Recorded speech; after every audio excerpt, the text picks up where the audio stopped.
Today I'm going to show you how to set up streaming layouts in StreamYard. So in StreamYard, you can choose different layouts, and this will basically allow you to accommodate for different types of streams. So let's just say, for example, currently we've got a single camera over here, and this is just me. It's going to be just me on the stream. I'm going to just disable or enable this camera. You can now see, I'm going to click on add to stage. Here I am. What's up, guys?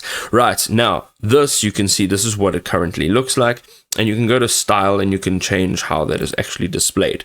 Now you can also go over here and change the layout, so it will be a cropped layout, and if you have another presenter over here, you'll be able to see that other presenter.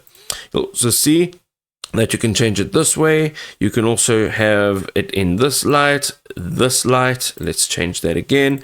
You can also do this, so you'll have your main screen over here, and then your speakers.